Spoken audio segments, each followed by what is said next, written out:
बिस्मिल्लाहिर्रहमानिर्रहीम। पाण ही जल जलालहू, पाण ही जान जमाल, पाण ही सूरत पिरीअ जी, पाण ही हुस्न कमाल, पाण ही पीर मुरीद थिए, पाण ही पाण ख़याल, सभु ई हाल मंझाई मालूम थिए। अस्सलामु अलैकुम मुझे तमाम नाज़रीन, उम्मीद करियां थी तव्हां सभु बिल्कुलु ठीकु हूंदव। खोड़ सारी दुआऊं अवां सभिनीनि जे लाइ, नेक तमन्नाऊं अवां सभिनीनि जे लाइ। आऊं अवां जी पंहिंजी मेज़बान ताहिरा जोयो ऐं प्रोग्राम अवां जो पंहिंजो सुबुह Mehran. Have a good morning. सुबुह सुबुह जो सलाम अवां सभिनीनि खे क़बूल पवे। सुबुह मेहरान जे हिन अङण तां सुबुह हुजे ऐं चांहि न हुजे इहो पॉसिबल न हूंदो आहे। ऐं असां जेकॾहिं ॻाल्हि कयूं था टपाल मेज़बान जी, त टपाल मेज़बान चांहि असां वटि सुबुह जो उहो कप मौजूदु न हुजे त मॉर्निंग मुंहिंजे ख़्याल सां सभिनीनि जी एतिरी सुठी कोन थींदी आहे। थकिजी पऊं पोइ बि चांहि खपंदी आहे। असांखे कमु करण जे दौरान बि चांहि खपंदी आहे। मॉर्निंग खां वठी शाम ताईं जेकॾहिं पाण पंहिंजे स्केजुअल में ॾिसूं, असांखे स्नैक्स खपंदा, हुन वक़्तु बि असांखे चांहि खपंदी आहे। त चांहि असां वटि जेको आहे न ज़रूरी हुजे थी। नाज़रीन, प्रोग्राम सां तावन कयो आहे टपाल मेज़बान सिंध जी नंबर 1 चांहि। वापसि खणी आई आहे पंहिंजे सारिफ़ीन जे लाइ सभ खां वॾी कैंपेन टपाल मेज़बान जश्न जमालो। टपाल मेज़बान जश्न जमालो में हिसो वठण जे लाइ सारिफ़ीन टपाल मेज़बान जश्न जमालो जो को बि पैकेट वठनि ऐं पंहिंजी मालूमात पैकेट ते ॾिनल कोपन ते दाख़िल करे ऐं घर जे वेझो टपाल मेज़बान जश्न जमालो जे ड्रॉप बॉक्स में विझी ऐं मौक़ियो हासिल कयो। टीवी गेम शो टपाल मेज़बान जश्न जमालो में हिसो वठो, खोड़ सारा क़ीमती इनामात खटे सघो था। ॾाढी ज़बरदस्त इहा कैंपेन आहे जंहिंमें तव्हां हिसो वठी सघो था। सुबुह जी जॾहिं शुरूआति पाण कंदा आहियूं त यकीनन रब जे नाले सां उहा शुरूआति हूंदी आहे। ऐं हूअं बि को बि कमु बि शुरू कबो आहे न त रब जे नाले सां असां जेको आहे उन कम जो आगाज़ वठंदा आहियूं ऐं बाक़ी हूंदी आहे तवकल। ऐं उनखां बाद में जॾहिं थोरो ब्रॉड लेवल ते ॻाल्हि कजे थी त इंसान जी महिनत हूंदी आहे। जॾहिं महिनत आहे, इंसान उन महिनत में लॻल आहे त पोइ रब साईं ज़रूरु उनखे पंहिंजो जेको आहे न फल ॾींदो आहे। महिनत असांजो सरमायो आहे। महिनत कॾहिं बि कंहिंजी ज़ाया कोन थींदी आहे। ऐं हिन सोसाइटी में अहिड़ियूं शख़्सियतूं मौजूदु आहिनि, असां वटि उहे ख़ूबसूरत इंसान मौजूदु आहिनि जेके टीचिंग फील्ड में सर्व करे रहिया हूंदा आहिनि। ऐं उस्तादी पेशे जी जॾहिं नाज़रीन पाण ॻाल्हि कंदा आहियूं त यकीनन पाण सभु ॼाणूं था त हिकिड़ो मौतबर पेशो हूंदो आहे। ऐं उहो पेशो आहे जिते को बि दाग़ असांखे नज़र कोन ईंदो आहे। उस्ताद मुआशरे खे अॾींदड़ हूंदा आहिनि, समाज खे ठाहींदड़ हूंदा आहिनि, फ्यूचर बिल्ड करण वारा हूंदा आहिनि। ऐं हिन समाज में कोई बि जेकॾहिं अॻियां अचे थो, कंहिं बि सीट ताईं पहुचे थो, कंहिं बि पोज़ीशन ताईं पहुचे थो, उन में ॿिनि शख़्सियतुनि जो हथु हूंदो आहे। हिकिड़ा हूंदा आहिनि वालिदैन, हिकु उस्ताद हूंदो आहे। ऐं वालिदैन ऐं उस्ताद हिकु जिया ई हूंदा आहिनि। उस्तादनि जो जेको दड़को हूंदो आहे उहो बि बर्दाश्त कबो आहे। उस्ताद जेकॾहिं कुझु चई वठंदा आहिनि त उहो असांजे भले जे लाइ चवंदा आहिनि। ऐं अॼुकल्ह जेकॾहिं यंगस्टर्स जी ॻाल्हि कयूं था त असांखे जेको आहे न उन्हनि में घणी एंगर इशूज़ तमामु घणा मिली रहिया हूंदा आहिनि, जज़्बाती हूंदा आहिनि, कावड़ीला हूंदा आहिनि त का ॻाल्हि कंहिंजी बर्दाश्त कोन कंदा आहिनि। पर चवंदा आहिनि त जेकॾहिं तव्हां सां कोई थोरो तिखो ॻाल्हाए, थोरो तेज़ ॻाल्हाए ऐं उहो तव्हांजो पंहिंजो हुजे त यकीनन उन्हनि जी उहे सभु शयूं जेको आहे उन्हनि जी उहा कावड़, उन्हनि जो जल्दी में कुझु चवणु उहो बर्दाश्त करे वठंदा कयो। छो त दुनिया पोइ ॾाढी मुनाफ़िक हूंदी आहे। तव्हांखे मिठे लहजे में एतिरो कुझु चई वेंदी आहे, पोइ तव्हांखे जेको आहे उहो बर्दाश्त करिणो पवंदो आहे, तव्हांखे ख़बर बि कोन पवंदी आहे। वेल, जॾहिं मां चांहि जी ॻाल्हि कयां थी त असां वटि टपाल मेज़बान चांहि मौजूदु आहे जंहिंसां आऊं बि पंहिंजे प्रोग्राम जो स्टार्ट वठां थी। मुंहिंजा आयल मुअज़्ज़िज़ महिमान मुंहिंजे अॻियां मौजूदु आहिनि। ऐं अॼु जे प्रोग्राम में असां उस्तादनि ते ॻाल्हि कंदासीं, अॼु जे प्रोग्राम में असां राग ते ॻाल्हि कंदासीं। मौसीक़ी रूह जी ग़िज़ा आहे ऐं मौसीक़ी न हुजे त पोइ दुनिया में छा ई हूंदो। असां जॾहिं बि थकिजी पवंदा आहियूं त मौसीक़ी ॿुधण खां पोइ पाण रिलैक्स थी वेंदा आहियूं। ऐं मौसीक़ी ज़िंदगी में ॾाढी ज़रूरी आहे। जेतिरो बि ॻाल्हाइजे राग ते, मौसीक़ी ते, मुंहिंजे ख़्याल सां घटि आहे। किताब मुंहिंजे अॻियां मौजूदु आहे, किताबनि ते जेतिरो ॻाल्हाइजे घटि आहे। तव्हां कंहिं बि फील्ड में आहियो, किथे बि आहियो, छा बि तव्हां फील्ड चूज़ कई आहे, पर अदब जो हिकिड़ो पासो हूंदो आहे। उनखे जेकॾहिं तव्हां लिटरेचर खे छॾे ॾियो था त ज़िंदगी जो हक़ीक़ी जेको मक़सदु हूंदो आहे, मूंखे लॻंदो आहे त उहो बि असां किथे पंहिंजे हथनि मां छॾाए रहिया हूंदा आहियूं। असां जेकॾहिं हिन मौसम जी नाज़रीन ॻाल्हि कयूं था त नो डाउट मौसम ॾाढी ज़बरदस्त आहे ऐं हिन मौसम में असांखे सुबुह जो पहर बेहद वणी रहियो हूंदो आहे, मौसीक़ी ख़ूबसूरत लॻी रही हूंदी आहे, किताब पढ़णु ॾाढो ज़बरदस्त लॻी रहियो हूंदो आहे ऐं सुबुह जे टाइम ते काफ़ी अहिड़ा माण्हू हूंदा आहिनि जिन जी प्रैक्टिस में हुजे थो त उन्हनि सां चांहि गॾु हुजे थी ऐं उन्हनि सां किताब गॾु हुजे थो ऐं जेकॾहिं टपाल मेज़बान हुजे त पोइ छा ई ॻाल्हि आहे। मुंहिंजे ख़्याल सां हाणे मूंखे अॻियां वधणु खपे, मुंहिंजा आयल जेके मुअज़्ज़िज़ महिमान आहिनि उन्हनि जी तरफ़ आउं अॻियां वधां थी।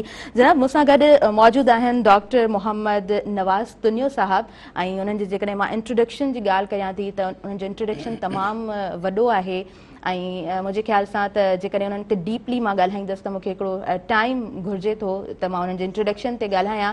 सो मां सिर्फ़ु एतिरो चवणु चाहींदसि त जनाब पाण ॾाढा बहितरीनु उस्ताद आहिनि, सिंध यूनिवर्सिटी में पंहिंजूं ख़िदमतूं सरअंजाम ॾेई रहिया आहिनि as a assistant professor business administration संदन डिपार्टमेंट आहे ऐं सिंध यूनिवर्सिटी जी जॾहिं ॻाल्हि कयूं था त उहा पथरीली ज़मीन ऐं उहा ज़मीन जंहिंखे बि नसीब थी उहो इंसानु कामयाबी जी मंज़िल ॾांहुं ज़रूरु अॻियां वधियो आहे, पर यस इहा बि ॻाल्हि ऐड करणु चाहींदमि त जंहिं महिनत कई आहे उहो ज़रूरु अॻियां वधियो आहे।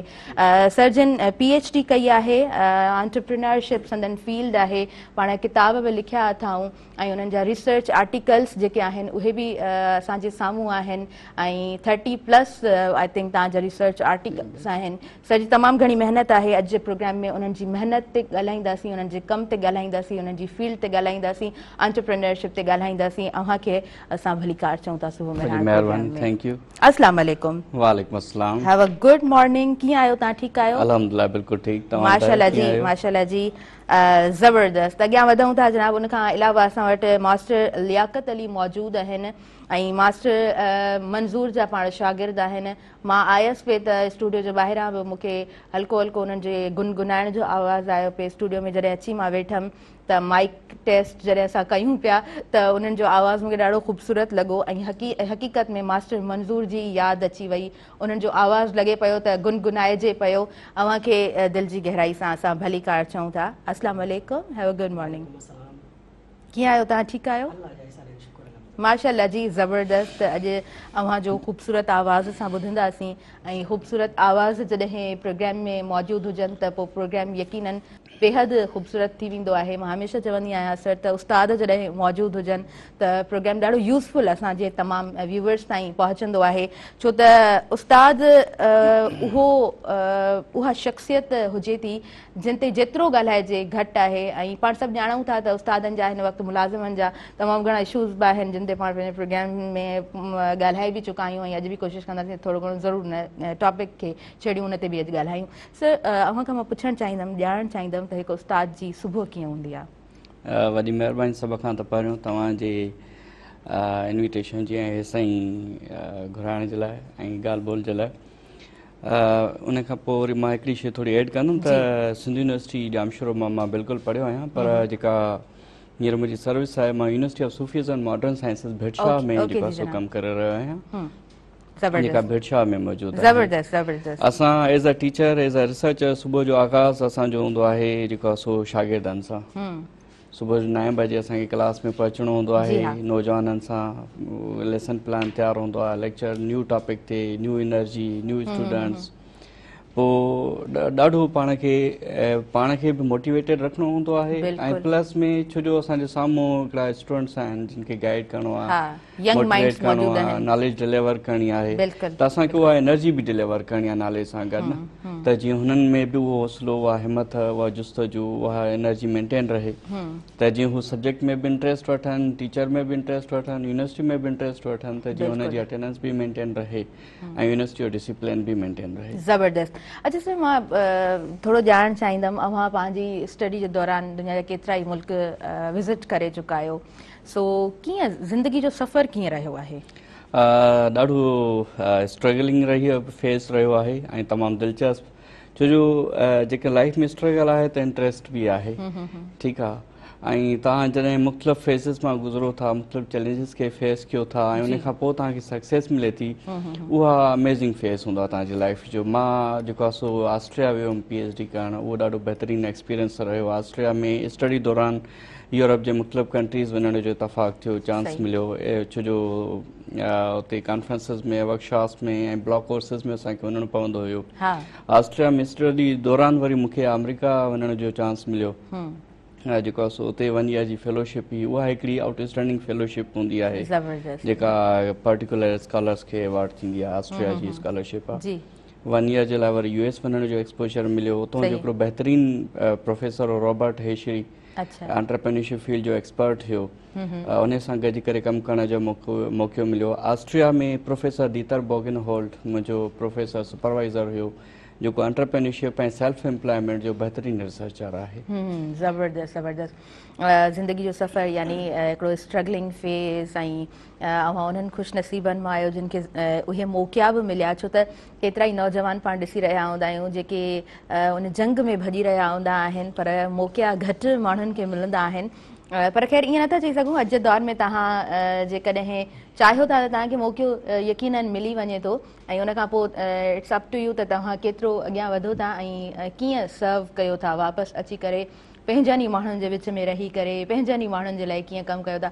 सर, ईअं महसूसु थींदो आहे तव्हांखे त इहो ॾाढो ॾुखियो आहे अॼु जे दौर में त तव्हां पंहिंजनि ई माण्हुनि खे अची सर्व कयो? उहे वाक़ई में उहे माण्हू क़ाबिल तारीफ़ आहिनि जेके पंहिंजनि जे विच में रही करे पंहिंजनि जी ख़िदमत कनि था। बिल्कुलु, इहो तमामु लाज़मी बि आहे। उहो इन जे करे जो मां जॾहिं ऑस्ट्रेलिया मां PhD करे आयुमि वापसि, मां कराची में हूंदो हुउमि, प्राइवेट यूनिवर्सिटीज़ में जॉब कंदो हुउमि। पोइ वरी मां हिते भिटशाह में आयुमि, ठीकु आहे। पर जॾहिं कराची में हुयुमि, ऑस्ट्रेलिया अमेरिका में हुयुमि, त उते असां इंग्लिश में आर्टिकल्स लिखंदा हुआसीं, इंग्लिश में बुक चैप्टर्स लिखंदा हुआसीं। जी हा, जी हा। पर उहा नॉलेज, उहा इंफॉर्मेशन डिलीवर न थींदी लोकल स्टूडेंट ताईं। जॾहिं भिटशाह में मूं कमु करणु शुरू कयो त उते ई इन ॻाल्हि जो अहसासु पैदा थियो त भई ही स्टूडेंट्स जेको आहे सो उन बुक्स ताईं अप्रोच नथा करे सघनि, स्प्रिंजर एमरल्ड जा बुक्स नथा परचेस करे सघनि। पोइ उन जे करे मूंखे हिकिड़ो आइडिया आयो त उहा ई नॉलेज, उहा इंफॉर्मेशन लोकल लैंग्वेज में छो न डिलीवर कजे। ठीकु आहे, असां पंहिंजनि माण्हुनि में आयासीं त इहा शइ असांखे अहसासु थियो, जाॻियो, जो मां वरी पोइ सिंधी में जेको आहे सो शागिर्दनि जे लाइ कारोबार ख़ुदि मुख़्तियारी जी राह किताब मूं लिखियो। ही किताब फ़क़ति किताब न आहे, मुख़्तलिफ़ स्कॉलर्स मुख़्तलिफ़ टॉपिक्स ते कमु कंदा रहंदा आहिनि, नॉवेल्स आहिनि, स्टोरीज़ आहिनि, शेरो शाइरी आहे, पर ही जेको आहे सो एकेडमिक बुक आहे। जी हा, जी हा। सर, मां ख़ासि तौर ते हिन किताब ते ज़रूरु ॻाल्हाइणु चाहींदसि ऐं 2 कलाक त जॾहिं असांखे प्रोग्राम करणु नसीबु थिए थो ऐं असां वटि राइटर मौजूदु हुजनि, उन्हनि जो किताब असांजे साम्हूं मौजूदु हुजे, त इहो पॉसिबल न आहे त उन किताब ते असां न ॻाल्हायूं। ऐं एंटरप्रेन्योरशिप हिकिड़ी ॾाढी वॾी फील्ड आहे, कारोबार करणु अॼु जे दौर में ॾाढो ज़रूरी आहे। इन सां ई रिलेटेड हिकिड़ो सुवालु पुछणु चाहींदमि त अव्हांखे ईअं महसूसु थींदो आहे त असां वटि नौजवान चाहींदा आहिनि त असां वटि हिकिड़ी सीट हुजे, असांजी हिकिड़ी ऑफिस हुजे ऐं असां जेको आहे सो एज़ अ बॉस साम्हूं अचूं? नंढड़ो कारोबार करण खां हर को कीॿाईंदो आहे, घबराईंदो आहे।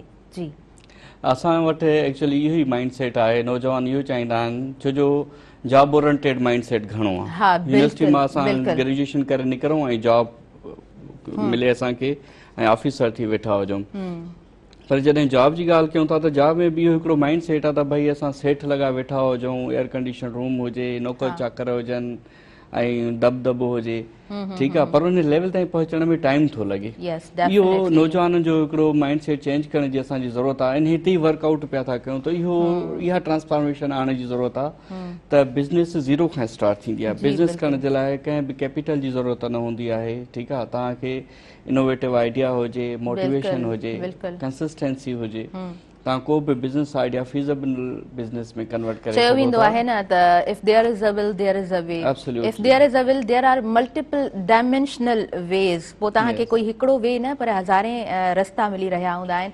पर शर्त इहो आहे त तव्हां कुझु करणु चाहियो। विल पावर, जी, विल पावर, उहा शइ जेका आहे असां वटि छा घटि आहे?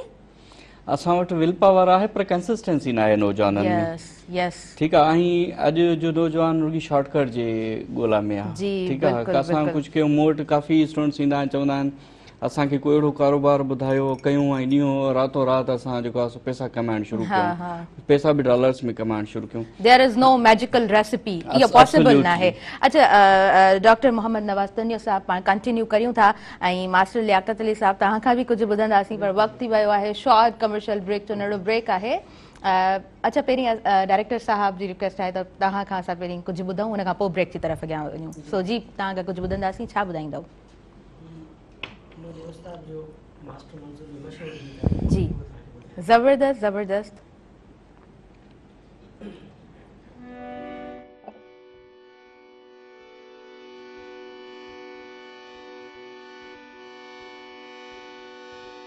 मार पवई मौत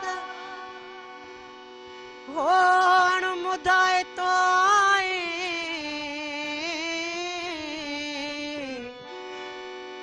खाई अहिड़ा घोट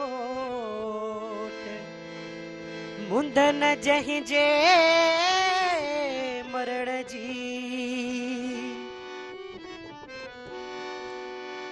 हर जाई पिरी हर महफिल में मूंखे तुंहिंजी कमी महसूस थी थे, तुंहिंजूं यादूं संभारे रखियम दिल में, पर तुंहिंजी कमी महसूस थी थे, हर जाई पिरी हर महफिल में मूंखे तुंहिंजी कमी महसूस थी थे, तुंहिंजूं यादूं संभारे रखियम दिल में, पर तुंहिंजी कमी महसूस थी थे, हर जाए पिरी हर महफिल में मूंखे तुंहिंजी कमी महसूस थी थे।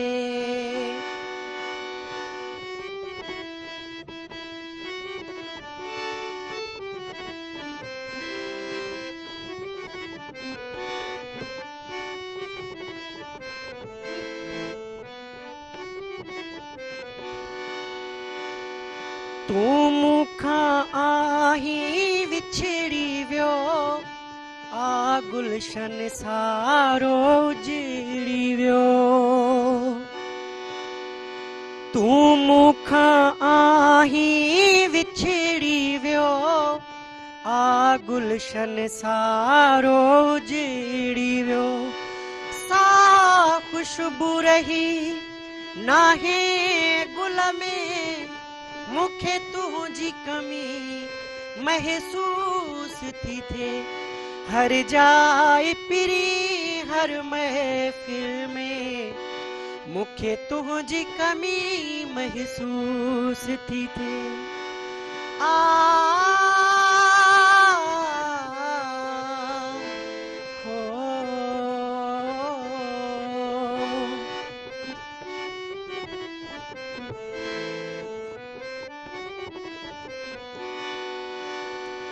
सवा तुझे चंद्र सितारा पिरी था लगन उदास नजारा पिरी, है सवा तुझे चंद्र सितारा पिरी था लगन उदास नजारा पिरी, न रहियो मज़ो मुंहिंजी खिल में मूंखे तुंहिंजी कमी महसूस थी थे, हर जाए पिरी हर महफिल में मूंखे तुंहिंजी कमी महसूस थी थे।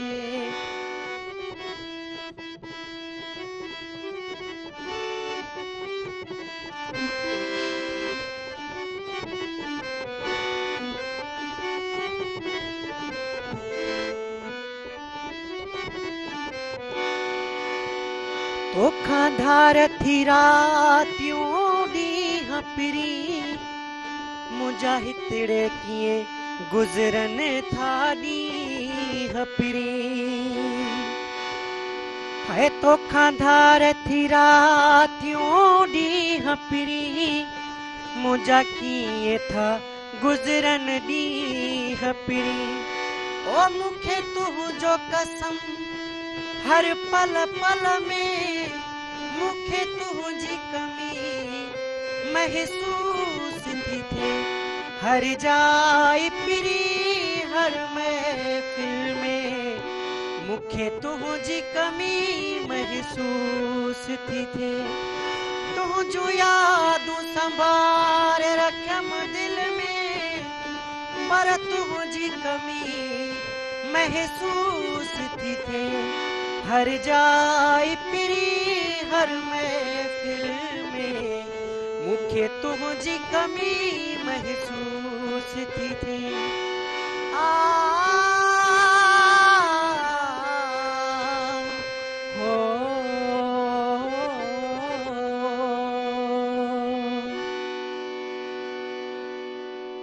ज़बरदस्त ज़बरदस्त तमामु सुठो ख़ूबसूरत नाज़रीन वक़्ती वियो आहे शॉर्ट कमर्शियल ब्रेक जो सुबुह मेरान प्रोग्राम सां तावन कयो आहे टपाल मेज़बान जश्न जमालो टीवी शो हाणे थींदो तव्हांजे पंहिंजनि शहरनि में ऐं तव्हां खटे सघंदा खोड़ सारा क़ीमती इनामात नंढो ब्रेक आहे असां सां गॾु रहिजो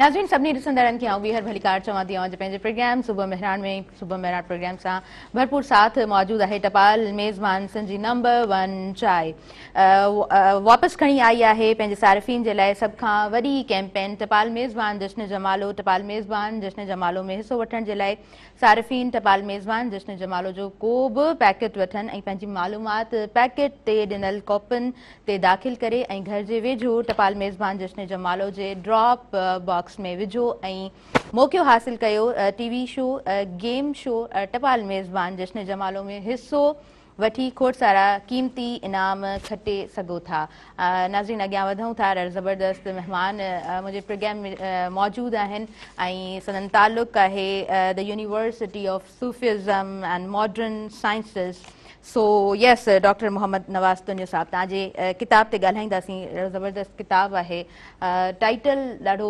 ज़बरदस्त आहे ऐं जॾहिं असां बिज़नेस जी ॻाल्हि कंदा आहियूं एंटरप्रेन्योरशिप जी ॻाल्हि कंदा आहियूं ऐं दुनिया में हूअं बि इन टॉपिक ते घणो लिखियो वियो आहे पर उहे बुक्स तव्हां पढ़ो उन्हनि ताईं पहुचो उन्हनि ताईं रसाई हर शागिर्द कोन करे सघंदो आहे सर्जन ॾाढो सुठो कमु कयो आहे पंहिंजी ई ॿोली में पंहिंजे ई कम खे ट्रांसलेट कयो अथनि शागिर्दनि जे लाइ कारोबार ख़ुदि मुख़्तियारीअ जी राह ॾाढा ज़बरदस्त हिन में टॉपिक मौजूदु आहिनि सो यस सर तव्हां ज़ाहिरी ॻाल्हि आहे हिकिड़ो कमु कयो ऐं अव्हांखे महसूसु थियो त आम नौजवान ताईं हीअ ॼाण पहुचणु घुरिजे ऐं अव्हां जॾहिं हिन ते कमु कयो त तव्हांखे केतिरो टाइम घुरिजे पियो हिन ते कमु करण जे लाइ मूंखे 2.5 साल थी विया आहिनि सूफ़ी यूनिवर्सिटी जॉइन किए ऐं हिन बुक ते कमु कंदे बि मूंखे 2 साल लॻा आहिनि जॾहिं मां हिते आयुमि इनिशियली मूंखे जॾहिं खां रियलाइज़ेशन थी मूं वर्कआउट करणु शुरू कयो ऐं सिंधी में लिखणु शुरू कयो उन खां पोइ मूं चयो जेसिताईं बुक तयारु थिए बुक पब्लिश थियण में टाइम थो लॻे मीनवाइल मूं सिंधी पंहिंजी अख़बार आहे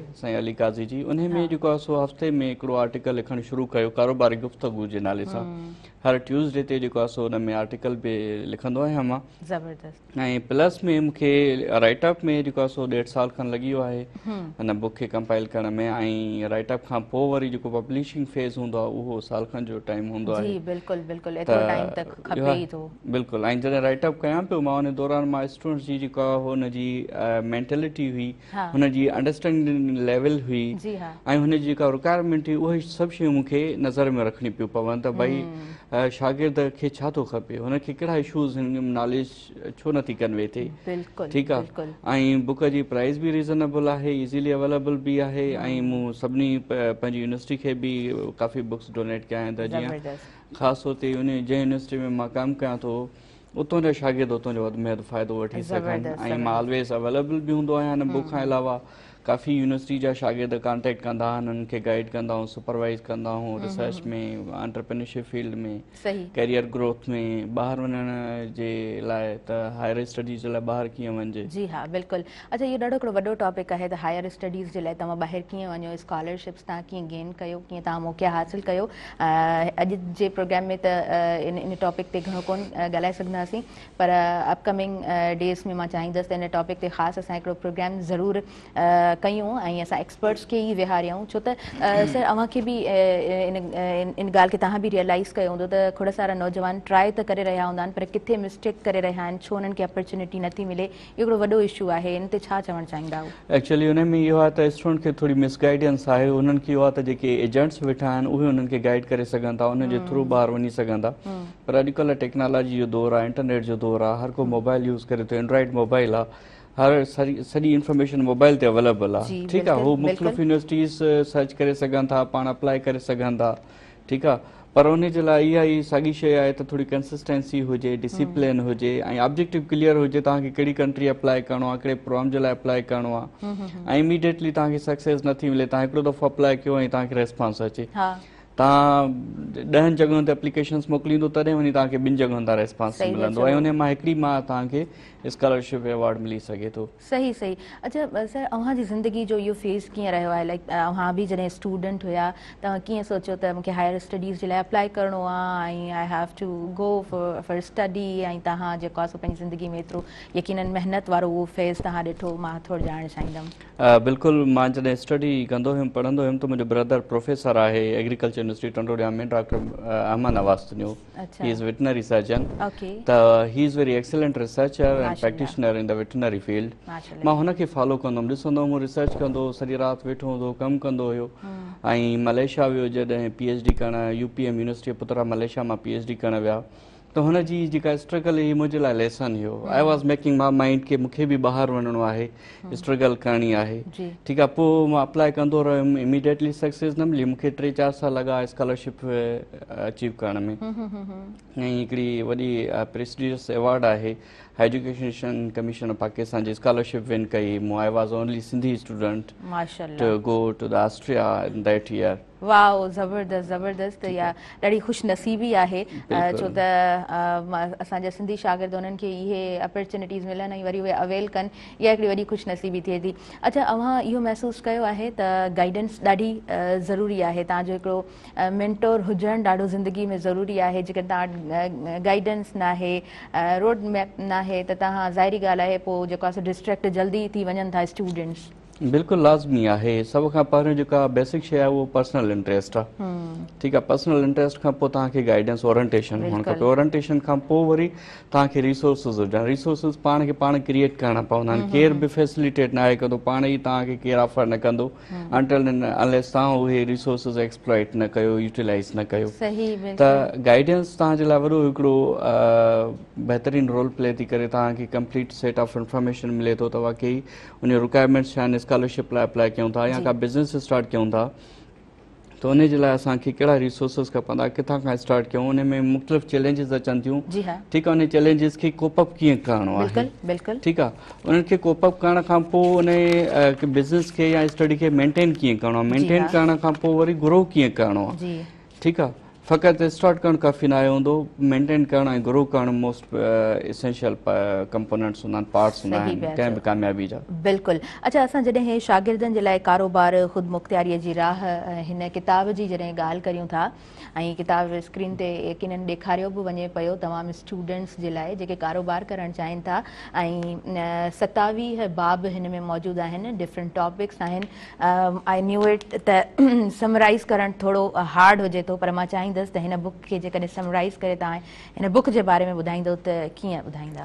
हीअ बुक बेसिकली वर्कआउट करे थो माइंड सेट ते। ठीकु आहे, सभ खां पहिरियों 2 फैक्टर्स आहिनि, इंटरनल ऐं एक्सटर्नल। इंटरनल फैक्टर आहे माइंड सेट, शागिर्दनि जो ज़हन कीअं ठाहिजे कारोबार जे लाइ, जिन खे इहो आहे त भई असां यूनिवर्सिटी मां निकिरंदासीं, डिग्रियूं वठी असांजे लाइ नौकरियूं पियूं आहिनि, सभिनी खे यूनिवर्सिटी गवर्नमेंट नौकरी नथी प्रोवाइड करे सघे। ठीकु आहे, हींअर छा थियो आहे जो एजुकेशन कमीशन ऑफ पाकिस्तान हिकिड़ी नई पॉलिसी इंट्रोड्यूस कराई आहे जंहिंमें एंटरप्रेन्योरशिप सब्जेक्ट लाज़मी कयो आहे सभिनी डिसिप्लिन जे लाइ। डॉक्टर फील्ड वारा बि पढ़ंदा, इंजीनियरिंग फील्ड वारा बि पढ़ंदा, IT वारा बि पढ़ंदा, बिज़नेस वारा बि पढ़ंदा। हुननि चयो त बिज़नेस फ़क़ति बिज़नेस स्टूडेंट ताईं लिमिटेड न आहे। सही, ठीकु आहे। एग्रीकल्चर ग्रेजुएट बि बिज़नेस करे सघे थो। हर कोई पंहिंजी फील्ड में बिज़नेस अपॉर्चुनिटीज़ खे क्रिएट करे ऐं कमु करे। हीअ बुक बि उन ई पर्पज़ खे सर्व करे थो, पर माइंड सेट उन खां पोइ एंटरप्रेन्योरियल इकोसिस्टम एक्चुअली इकोसिस्टम इहो आहे त जंहिंमें डिफरेंट इंस्टीट्यूशन्स मुख़्तलिफ़ माण्हू मुख़्तलिफ़ इदारा गॾिजी करे कमु कनि था ऐं हिकिड़ो कारोबारी माहौल ठाहिण में मदद कनि था। मिसाल तौर ते जीअं हाणे नौजवान को कारोबार करणु चाहे थो, उन में त जेके फाइनेंशियल इंस्टीट्यूशन्स आहिनि उनजो कहिड़ो किरदारु आहे, लोन कीअं था ॾियनि।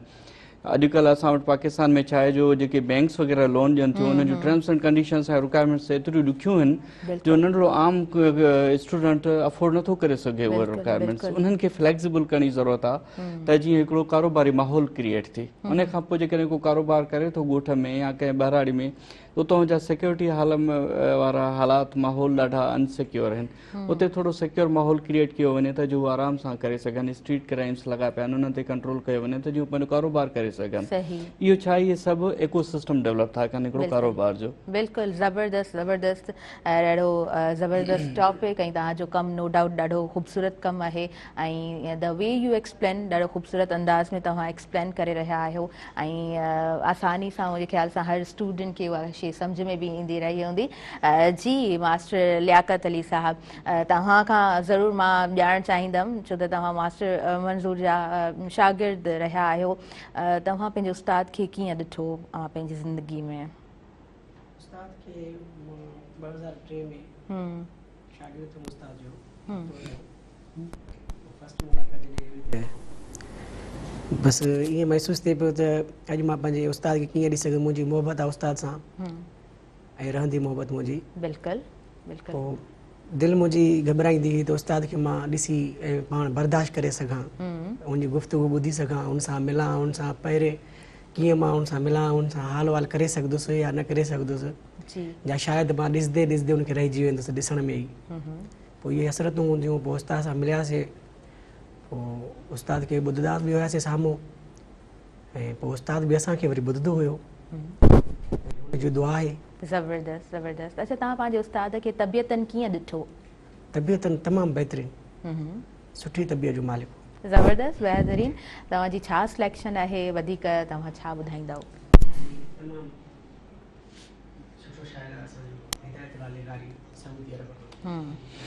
जी जी ॿुधंदासीं ज़रूरु।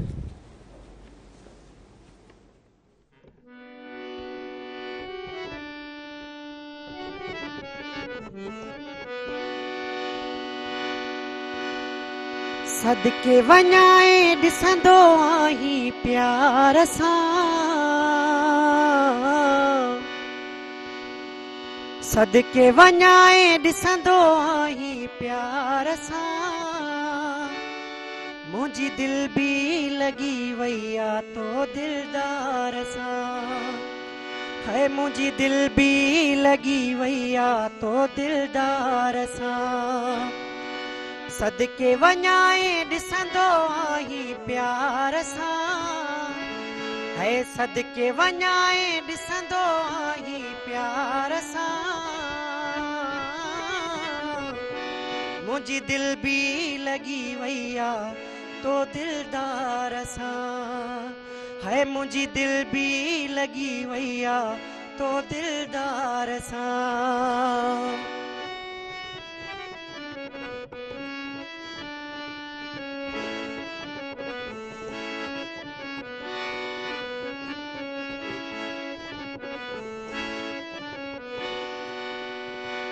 है साम्हूं जॾहिं तूं ईंदो आ सनम,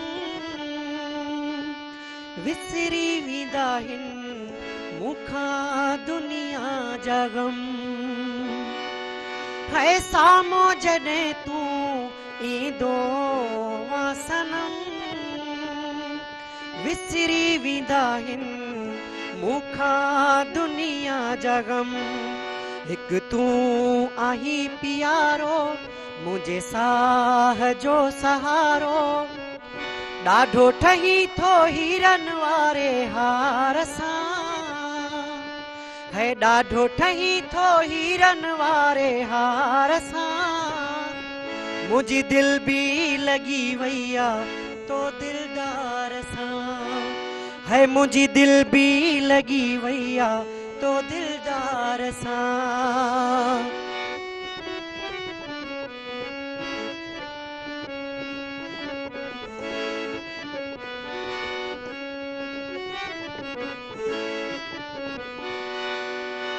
है नासी वगो वरी कारो सगो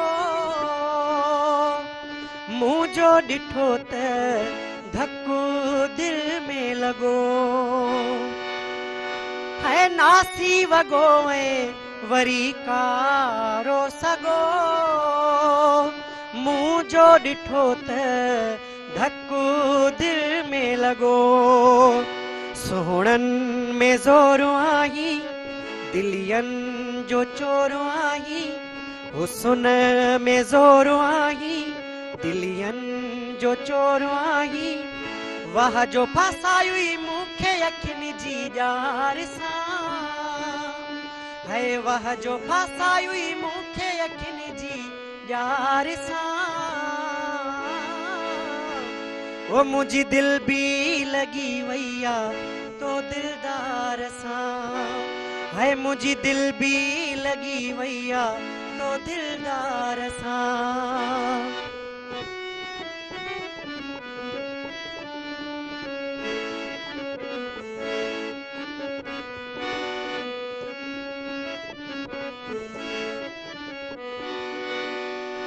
है हिदायत लाथी पियो तो ते फिदा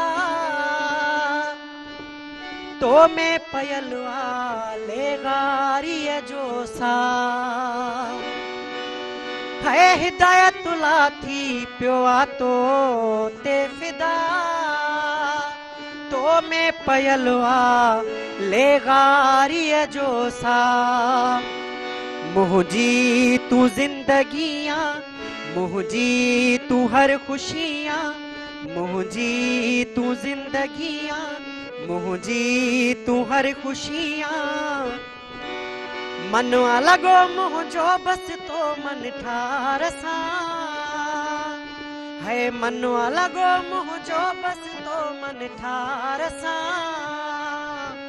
मुझी दिल भी लगी वैया तो दिलदार सा है मुझी दिल भी लगी वैया तो दिलदार सा सदके वञाए ॾिसंदो आहीं प्यार सां सदको वञाए ॾिसंदो आहीं प्यार सां मुझी दिल भी लगी वैया तो दिलदार सां है मुझी दिल भी लगी वैया तो दिलदार सां वाह ज़बरदस्त ज़बरदस्त ख़ूबसूरत अंदाज़ तव्हांजो इलाही सुठो आवाज़ तव्हांजो नाज़रीन वक़्तु थी वियो आहे न्यूज़ ब्रेक जो सुबुह मेरान प्रोग्राम सां तावन कयो आहे टपाल मेज़बान सिंध जी नंबर 1 चांहि वापसि खणी आई आहे पंहिंजे सारिफ़ीन जे लाइ सभ खां वॾी कैंपेन टपाल मेज़बान जश्न जमालो जो को बि पैकेट वठो ऐं पंहिंजी मालूमात पैकेट ते ॾिनल कोपन में दाख़िल करियो ऐं घर जे वेझो टपाल मेज़बान जश्न जमालो जी ड्रॉप बॉक्स में विझो ऐं मौक़ो हासिल कयो टीवी गेम शो टपाल मेज़बान जश्न जमालो में हिस्सो वठी खोड़ सारा क़ीमती इनामात तव्हां खटे सघो था ॾिसंदा रहिजो अवां पंहिंजो प्रोग्राम सुबुह मेहरान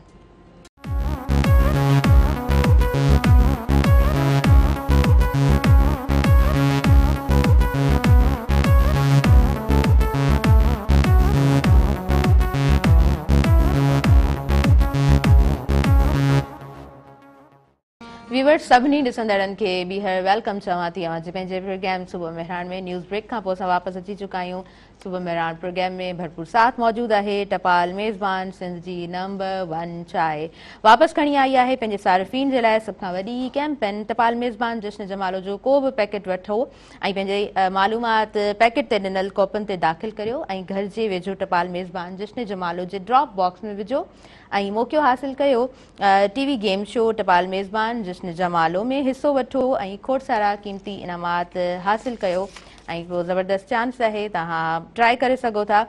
प्रोग्राम ॾाढे ख़ूबसूरत अंदाज़ में नाज़रीन अव्हां ताईं पहुची रहियो आहे। डॉक्टर मोहम्मद नवाज़ तुनियो साहब असां सां गॾु मौजूदु आहिनि, जिन जो कमु नो डाउट ॾाढो ज़बरदस्त आहे, ॾाढो ख़ूबसूरत अंदाज़ में पाण ॻाल्हाए बि रहिया आहिनि। प्रोग्राम में मास्टर लियाकत अली साहब मौजूदु आहिनि, जिन जो आवाज़ु ॾाढो ज़बरदस्त आहे। अच्छा सर, जॾहिं असां बिज़नेस जी फील्ड जी ॻाल्हि कयूं था, पहिरीं जे टाइम में त ईअं हूंदो या त तव्हां डॉक्टरेट फील्ड जी तरफ़ अॻियां वञो या त तव्हां इंजीनियर थियो, माना इहे ॿ शयूं त तव्हांखे घर में माना हिकिड़ो फोर्स हूंदो त या हिन साइड या त हिन साइड। इहो कंसेप्ट हाणे पुराणो थी वियो आहे, सम्झो था? हा बिल्कुलु, इहो कॉन्सेप्ट त तॾहिं हुयो जॾहिं माण्हू जस्ट जॉब ओरिएंटेड हुया। ठीकु आहे कि भई बसि माना ॿ मेन स्ट्रीम्स या त इंजीनियर थियो या त डॉक्टर्स थियो, छो जो सोसाइटी में हिन जी वॾी रेपुटेशन हूंदी हुई ऐं वॾी एक्सेप्टेंस हूंदी हुई। उन खां पोइ छा थियो, न्यू टेक्नोलॉजी ऐं न्यू चेंजिस आयूं ऐं कैरियर ऑक्यूपेशन्स चेंज थींदा विया। पोइ इन फील्ड खां अलावा जॾहिं इंफॉर्मेशन टेक्नोलॉजी आई त उहा IT जी फील्ड काफ़ी बूम अची वियो, उनखे उनजी घणी मशहूरी थी वई सॼी दुनिया में। छो जो IT जो इस्तेमालु ॾिसूं था त हर शोबे में तमामु लाज़मी आहे, IT खां बग़ैर नथो रही सघिजे। पोइ उन में हींअर जो ॿियो हिकिड़ो कॉन्सेप्ट क्रिएट थियो गिग इकोनॉमी। गिग इकोनॉमी इहो हिकिड़ो कॉन्सेप्ट आहे जंहिंमें मुख़्तलिफ़ माण्हुनि खे मुख़्तलिफ़ स्किल्स आहिनि। ठीकु आहे, पर हू तॾहिं कमु कनि था जॾहिं हुननि खे ज़रूरत पवे थी। ठीकु आहे, मिसाल तौर ते को AI जो एक्सपर्ट आहे, ठीकु आहे, को सॉफ्टवेयर डेवलपर आहे, हुनखे स्किल्स आहिनि, हुनखे नॉलेज बि आहे ऐं हू कमु करणु चाहे थो त हुनजे लाइ अपॉर्चुनिटीज़ ओपन आहिनि। ठीकु आहे, हू जॉब करणु चाहे त जॉब करे सघे थो, हू जेकॾहिं जस्ट पेड वर्क करणु चाहे या फ्रीलांसिंग करणु चाहे त करे सघे थो। ठीकु आहे, त उहे जेके ट्रेडिशनल ऑक्यूपेशन्स हुआ इंजीनियरिंग ऐं मेडिकल फील्ड, उहे काफ़ी पोइ ते रहिजी विया आहिनि, छो जो उन में पॉपुलेशन बि घणी वधी वई आहे। काफ़ी डॉक्टर्स इंजीनियर्स ग्रेजुएट्स थी विया आहिनि, अपॉर्चुनिटीज़ कान्हनि खे। ठीकु आहे, ऐं डिग्री वठी करे बेरोज़गार वेठा आहिनि ऐं हुननि खे ख़बर न आहे त रुॻी असां कारोबार बि करे सघूं था, रुॻी असां जॉब नथा करे सघूं या जॉब सां गॾु जॉब कारोबार बि करे सघूं था। अहिड़ा काफ़ी मौक़ा आहिनि, कहिड़ी अपॉर्चुनिटी काफ़ी अपॉर्चुनिटीज़ आहिनि। हा, ज़रूरी आहे त कंफर्ट ज़ोन खां तव्हां थोरो ॿाहिरि निकिरो ऐं थोरी महिनत कयो त रस्ता तव्हांजे लाइ काफ़ी सारा आहिनि जेके तव्हांखे अव्हां जूं मंज़िलूं वेलकम करण जे लाइ अव्हां जे इंतज़ार में मौजूदु आहिनि। अच्छा, उन खां अलावा जॾहिं असां the University of Sufism and Modern Sciences जी ॻाल्हि करियूं था, सूफिज़म हिकु side, but yes technology, entrepreneurship, इहे सभु शयूं, त हिते यूनिवर्सिटी में कमु कीअं थिए थो? University of Sufism modern sciences actually general university आहे। असां वटि सूफ़ी ते हिकिड़ो सेंटर आहे ऐं हिकिड़ो स्कॉलर आहे जेको सूफ़ी सेंटर खे ॾिसे पियो ऐं उन ते रिसर्च थिए पई ऐं उन प्रोग्राम खे खणी पियो हले। उन खां अलावा ॿिए जेके मॉडर्न सब्जेक्ट्स आहिनि, बिज़नेस एडमिनिस्ट्रेशन आहे, एंटरप्रेन्योरशिप आहे, इंफॉर्मेशन टेक्नोलॉजी, एजुकेशन, इंग्लिश, असां इन प्रोग्राम्स में बि डिग्री ऑफर्स कयूं, undergraduate, postgraduates, MPhil, MS programme बि आहिनि ऐं इंशाल्लाह next time very soon PhD बि स्टार्ट कंदासीं असां। ज़बरदस्त। अच्छा, अव्हां छा था सम्झो, पंहिंजे एक्सपीरियंस में कीअं ॼातो आहे त यूनिवर्सिटीज़ खे या इदारनि खे असां वटि कीअं हुजणु घुरिजे? छो त तव्हां वटि हिकिड़ो सुठो एक्सपीरियंस ॿाहिरि जो बि आहे, तव्हां ॿाहिरि जी दुनिया बि ॾिसी आया आहियो। बिल्कुलु, मुंहिंजो जेको ज़ाती राय आहे त इदारनि खे एंटरप्रेन्योर हुअणु खपे। एंटरप्रेन्योर हुअण सां इहो फ़ाइदो थींदो त हू हिकिड़ो एंटरप्रेन्योर माहौल पैदा कंदा ऐं शागिर्दनि खे पंहिंजे कारोबार जी तरफ़ वठी वेंदा। जीअं मिसाल तौर ते असां एंटरप्रेन्योरशिप सब्जेक्ट फ़क़ति थ्योरी न आहे, ठीकु आहे, जीअं MBBS सब्जेक्ट थ्योरिटिकल न आहे, लेबॉर्ट्री में वञी करे असां प्रैक्टिकल कराईंदा आहियूं। हीअ सब्जेक्ट बि लेबॉर्ट्री ओरिएंटेड आहे, इंक्यूबेट कयो तव्हां हुनखे, इंक्यूबेशन सेंटर में तव्हां हुनखे ट्रेनिंग ॾियो 5-6 महीने जी, ऐं उन खां पोइ तव्हां हुनखे मार्केट मोकिलियो वञी करे जेको आहे सो बिज़नेस कनि। साइमल्टेनियसली फैकल्टी जेके उते टीचर्स आहिनि, एडमिन आहिनि, उहे बि एंटरप्रेन्योर थी सघनि था। यूनिवर्सिटी पंहिंजा रिसोर्सिस पाण क्रिएट करे, नवां प्रोग्राम्स इंट्रोड्यूस कराए, शॉर्ट कोर्सिस कराए ऐं जेको आहे सो सेल्फ रिलायंट थी सघनि था। यूनिवर्सिटी जो इन एंटरप्रेन्योर इकोसिस्टम डेवलप करण में वॾो रोल ऐं बेसिक रोल आहे। सही पिया चओ, बिल्कुलु ईअं आहे। अच्छा डॉक्टर साहब, उन खां अलावा मां इहो बि ॼाणणु चाहींदमि, do you think there is gap in our institutes, in our universities, त हू स्टूडेंट्स खे मार्केट सां कनेक्ट कोन कंदा आहिनि? जॾहिं असां ख़ासि तौर ते बिज़नेस जी ॻाल्हि कयूं था, एंटरप्रेन्योरशिप जी ॻाल्हि कयूं था त एक्चुअली असां वटि छा आहे जो काफ़ी अहिड़ा डिसिप्लिन्स आहिनि जेके असां ऑफर कयूं था ऐं without defining their market acceptance. ठीकु आहे, लाइक काफ़ी अहिड़ा सब्जेक्ट्स आहिनि जंहिंजी माना मार्केट में एक्सेप्टेंस न आहे, या जीअं सपोज़ असांजी university of Sufism modern sciences university नालो आहे, त माण्हू ईअं सम्झंदा आहिनि त असांखे सूफिज़म में डिग्री था ऑफर कयूं। ठीकु आहे, की वॾा प्रोग्राम्स हलंदा हूंदा, काफ़ी माण्हू पुछंदा आहिनि, इंक्वायरी कंदा आहिनि, पर जेकॾहिं असां डिग्री ऑफर करणु शुरू कयूं सूफिज़म में त मार्केट ओरिएंटेड डिग्री कोन हूंदी, उहे ग्रेजुएट्स काॾे वेंदा ऐं किथे हुनजी एक्सेप्टेंस हूंदी। ठीकु आहे, हिकिड़ी शइ त इहा। ॿी जेका तव्हां गैप जी ॻाल्हि कयो था, इहा गैप वन साइडेड न आहे हूंदी, अकेडमिया जी तरफ़ खां रुॻी न आहे, इंडस्ट्री साइड खां बि गैप आहे, छो जो होॾों खां एक्सेप्टेंस कोन थी मिले, एब्जॉर्प्शन कोन थी मिले, उहे काफ़ी रिजिड ऐं रूड आहिनि जो न्यू इंट्रेंस खे एंटर थियणु कोन था ॾियनि, ऐं जेको आहे सो हू उन एक्सपीरियंशियल फेज़ खे इग्नोर था कनि, ऐं हू एक्सपीरियंस्ड माण्हू था डिमांड कनि त भई certain number of years experience हुजे, असां उन्हनि खे अपॉर्चुनिटी ॾींदासीं। फ्रेश ग्रेजुएट्स को बि एक्सेप्ट तव्हां बिल्कुलु सही चओ पिया, इहा ॻाल्हि बिल्कुलु दुरुस्त आहे, हिन में को बि शक कोन आहे।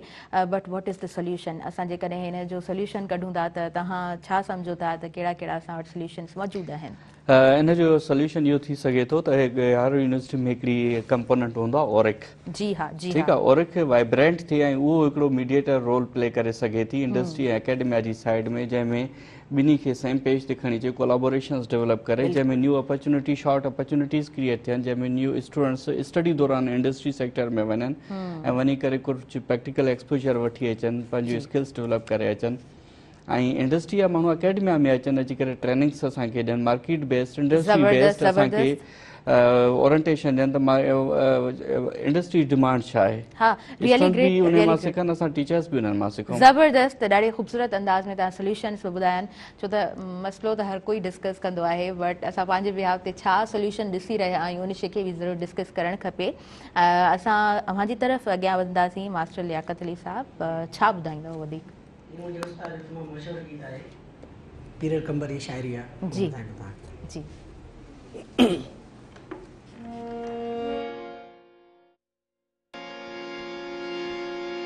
छिनी भला मां कीअं छॾिया, छिनी भला मां कीअं छॾिया, छिनण जो ही न प्यार आ, तुंहिंजी त याद सां भरियल मुंहिंजो ही वारो वारो आ, छिनी भला मां कीअं छॾिया, छिनण जो ही न प्यारो आ,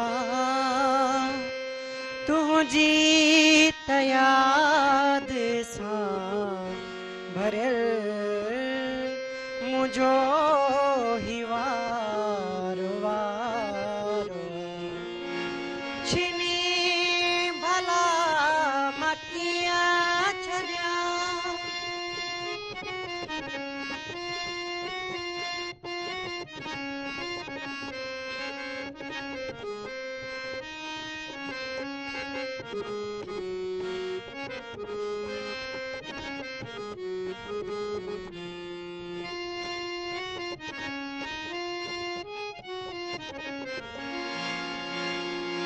ॾिसी गम संगत कई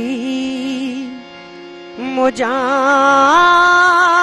जी शराब जी, पई न वधे मूंखे ख़बर केॾो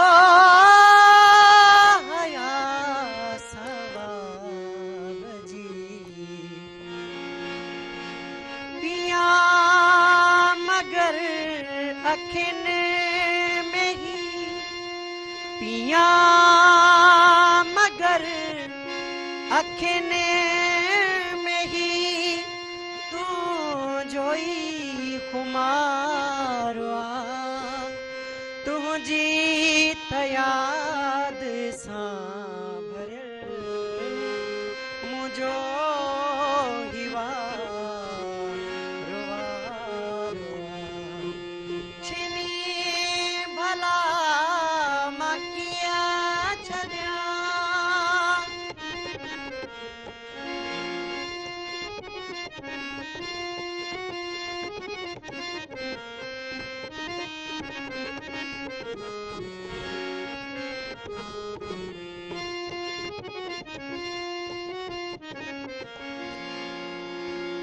पुछी अगर त पुछ वनी तू गैर खां मुझी खबर मुखा पुछी थो छा मिठा मुखे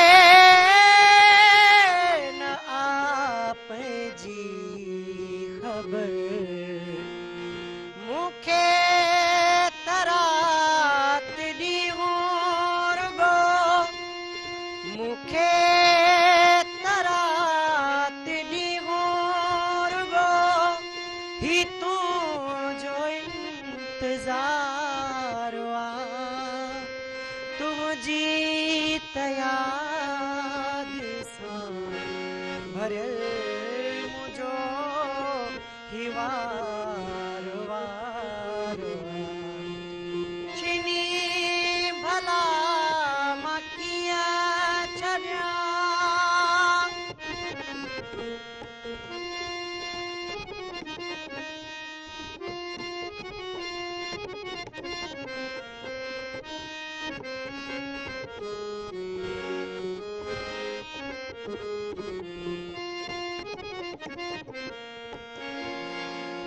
पहुंची चुको पीरल चवे आदिर बाल बनते दम रुसण जो ही नवाता भरे आकुर्ब जा कदम ही दम न कहीं जो दोस्त हुआ ही दम न कहीं जो दोस्त हुआ ऐ मौत बे मयारा तुझी तयाद सां भरियल मुझो ही वार वार आ आ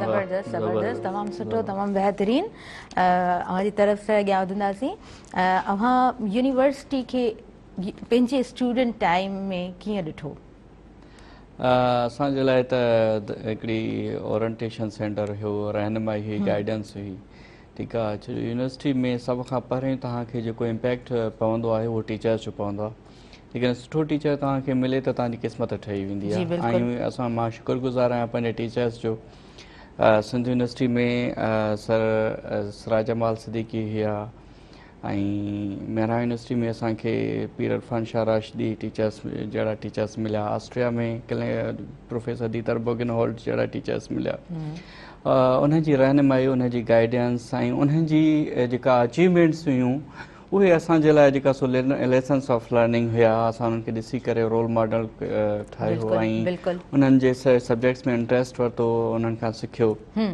तमामु बहितरीन तमामु बहितरीन अच्छा छा डिफरेंस आहे हितां जे इदारनि में ऐं जॾहिं ऑस्ट्रेलिया जी ॻाल्हि कजे थी USA जी ॻाल्हि कजे थी त देयर इज़ बिग डिफरेंस त तव्हां कीअं बयानु कंदव बिल्कुलु छो जो ज़ाहिरी ॻाल्हि आहे हू डेवलप्ड कंट्रीज़ आहिनि असां डेवलपिंग कंट्रीज़ आहियूं ठीकु आहे this is a big difference ऐं resources infrastructure facilities mind set social perspectives काफ़ी अहिड़ियूं फैक्टर्स आहिनि जंहिंजो डिफरेंस आहे ऐं उहो विज़िबल माना हिकिड़ो फ़र्क़ु पैदा कनि थियूं उन बावजूद बि जेके असां वटि रिसोर्सिस अवेलेबल आहिनि उन्हनि में तमामु बहितरीन इदारा कमु पिया कनि बहितरीन माहौल आहे अपॉर्चुनिटीज़ काफ़ी आहिनि जेको कमु करणु चाहे जेके केरु कमु न करणु चाहे त उनजे लाइ बहाना बि हज़ार आहिनि हा सही पिया चओ ऐं जेको करणु चाहे उनजे लाइ मौक़ा बि हज़ार आहिनि सही पिया चओ बिल्कुलु अच्छा हिकु उस्ताद खे कीअं हुजणु खपे असां जॾहिं पंहिंजनि इदारनि जी ॻाल्हि कयूं था स्पेशली यूनिवर्सिटीज़ जी ॻाल्हि कयूं था तव्हां छा सम्झो था त हिकु उस्ताद कीअं हुजणु घुरिजे? Teacher is a life time teacher actually. जीअं लेट सपोज डॉक्टर आहे, MBBS डॉक्टर आहे, ठीकु आहे, त ईअं न आहे त हू हॉस्पिटल में वेठो आहे, क्लिनिक में वेठो आहे त डॉक्टर आहे, ऐं उतां खां लथो त पोइ उनजी ड्यूटी ख़तमु थी वई. घर में आहे त डॉक्टर न आहे, मार्केट में आहे त डॉक्टर न आहे. जिथे बि एमरजेंसी में ज़रूरत पवे थी त हुनजी घुर्ज थिए थी त भई डॉक्टर जी ज़रूरत हुजे, उहो मेडिसिन्स प्रोवाइड करे. Teachers is something like that कि टीचर बि फ़क़ति यूनिवर्सिटी या क्लासरूम ताईं टीचर न आहे, हू फुल टाइम टीचर आहे. किथे बि कंहिं बि टीचर स्टूडेंट खे ज़रूरत पवे त हुन जूं सर्विसिस, हुन जूं जेके बि ख़िदमतूं आहिनि उहे हाज़िर हुजनि. फ़क़ति मख़सूस इलाइक़े, मख़सूस शागिर्दनि जे लाइ, मख़सूस टाइम, मख़सूस जॻह जे लाइ न, पर हर कंहिंजे, हर शागिर्द जे लाइ, हर इदारे जे लाइ, हर जॻह ते हुन जूं जेकॾहिं हुन में सलाहियतूं आहिनि त हू हर हंधि पंहिंजूं ख़िदमतूं ॾींदो. जेके सलाहियतूं महदूद आहिनि ऐं हिकिड़ो मख़सूस महारतुनि ऐं ॼाण ताईं महदूद आहे त ज़ाहिरी ॻाल्हि आहे पोइ उहो माण्हू हर कंहिं फोरम ते उहो जॻह ते नथो डिलीवर करे सघे. बिल्कुलु, तव्हां बिल्कुलु सही चयो. अच्छा, मां इहो बि ॼाणणु चाहींदमि त अव्हांजो माशाल्लाह हिकिड़ो सुठो एक्सपीरियंस आहे टीचिंग फील्ड में, त हीउ सफ़र किथां खां स्टार्ट थियो? पढ़णु त ठीकु आहे, बट पढ़ाइणु इहो सफ़र कीअं शुरू थियो? इहो एक्चुअली मुंहिंजूं शयूं पैरेलल रहियूं. मां जॾहिं पढ़ंदो बि हुयुमि उन वक़्तु मां पढ़ाईंदो बि हुयुमि. बेसिक जेका स्टार्ट थी मुंहिंजी होम ट्यूशन्स खां स्टार्ट थी. होम ट्यूशन्स खे ॿारनि खे पढ़ाईंदो हुयुमि, इंग्लिश ऐं साइंस सब्जेक्ट्स जॾहिं मां पढ़ंदो हुयुमि. उन खां पोइ जॾहिं मां यूनिवर्सिटी में पढ़ंदो हुयुमि त डिफरेंट सेंटर्स ते पढ़ाईंदो हुयुमि. यूनिवर्सिटी में पढ़ाईंदो हुयुमि, हाईएस्ट, IMSA ऐं ॿिए इंस्टीट्यूशन्स या, त इहा लर्निंग ऐं टीचिंग पैरेलल ई रही. ऐं इहो सॼो इन्फ्लुएंस मुंहिंजे ब्रदर ऐं मुंहिंजे टीचर्स खां रहियो. उन्हनि खे ॾिसी करे ई मुंहिंजे फील्ड खे अडॉप्ट कयो ऐं इन में इंट्रस्ट डेवलप थियो. अच्छा, असां वटि फील्ड्स वारी ॻाल्हि त जाम सारियूं हूंदियूं आहिनि, खोड़ सारियूं फील्ड्स हुजनि थियूं. इन ई फील्ड जे तरफ़ अॻियां वधण जे पोयां कहिड़ो रीज़न रहियो? टीचिंग फील्ड जी तरफ़. टीचिंग फील्ड हिकिड़ी अहिड़ी फील्ड आहे जंहिंमें तव्हांजे करेक्टर, तव्हांजे कंट्रीब्यूशन ते को क्वेश्चन मार्क नथो पैदा थी सघे. असांजो मुआशिरो is a full of the blames, ठीकु आहे, पर हीउ अहिड़ो पेशो आहे टीचर जंहिं ते में तव्हां डिलीवर करे सघो था, न्यू लीडर्स क्रिएट कयो था, ठीकु आहे, ऐं यंग जनरेशन सां तव्हां कम्युनिकेट कयो था. ठीकु आहे, हिकिड़ी बहितरीन अपॉर्चुनिटी आहे जेके तव्हां जनरेशन ठाहे बि सघो था, खारे बि सघो था. You are kingmaker. तव्हां बिल्कुलु सही चयो. ऐं तॾहिं मूं शुरू में चयो त उस्ताद जेको हूंदो आहे उहो मुआशिरे खे ॾींदड़ हूंदो आहे, ऐं उहो पेशो आहे, पैगम्बरी पेशो आहे, जंहिं ते को बि दाग़ असांखे नज़र कोन ईंदो आहे. को बि माण्हू, तव्हां ब्यूरोक्रेसी कंहिं बि फील्ड ते तव्हां खोड़ सारियूं ॻाल्हियूं करे सघो था, पर उस्तादी पेशे ते तव्हां जॾहिं बि ॻाल्हाईंदव त इन पॉज़िटिव वे ई तव्हां ॻाल्हाईंदव.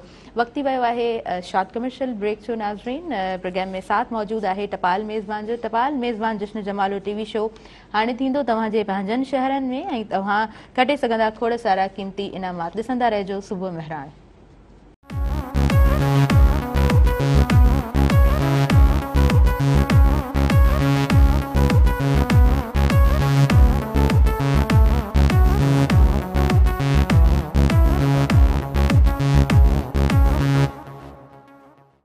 नाज़रीन, सभिनी ॾिसंदड़नि खे आऊं ॿीहर वेलकम चवंदसि अव्हांजे पंहिंजे प्रोग्राम सुबुह महराण में. ऐं प्रोग्राम सां भरपूर साथ मौजूदु आहे टपाल मेज़बान जो. ऐं टपाल मेज़बान सिंधी नंबर 1 चांहि वापसि खणी आई आहे पंहिंजे सारिफ़ीन जे लाइ. सभ खां वॾी कैंपेन टपाल मेज़बान जश्न जमालो जो.